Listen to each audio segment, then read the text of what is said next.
How persistent are you when praying to God for something really important? What assurance do you have that He's even listening to you? Daniel's 10th chapter has a look at that question. Remember how Daniel had been quite anxious over a series of visions promising restoration, but they all seemed to point into the distant future. And after each of these visions, Daniel felt quite sick, presumably thinking that relief for his own people was not coming anytime soon. His later visions built up that intensity. First, a little background. 1 year after the events of chapter 9, and 1 year before chapter 10, 50,000 exiles from Babylon returned to Judea after the Persian king Cyrus decreed that they could. However, the people who had filled the vacuum in Judea after it was deserted were not happy with this flood of people returning. All their work for the past 150 years was being challenged by people who were claiming their land back. So the squatters living in the land did all they could to discourage the new returnees from resettling, especially targeted the rebuilding of the temple to demoralize them and prevent any progress. If they were successful, maybe they could get their land back. So they used threats, sent accusing letters to the Persian authorities, did all they could to corrupt the priests. Their tactics worked. Work on rebuilding stopped. Public morale dropped to a new low. Maybe Daniel heard reports of this. By now he's probably about 90 and too old to make the strenuous journey back with the returnees.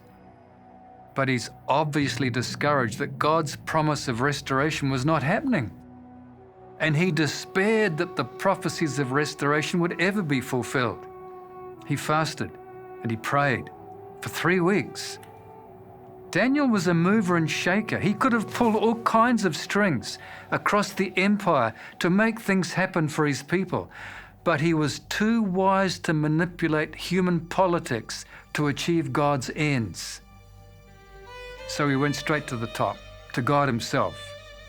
And his prayers were dramatically answered when he was on the banks of a canal one day, when there appeared to him someone fitting the description of Jesus before he came as a baby to Bethlehem. In the previous chapter, under similar circumstances, Gabriel appeared to Daniel, assuring him that he was greatly loved. In chapter 10, after Jesus appears to him, Gabriel assures the old prophet not once but twice this time that he is greatly loved. And then he explains the reason for the delay. When you first started praying, Daniel, you were heard.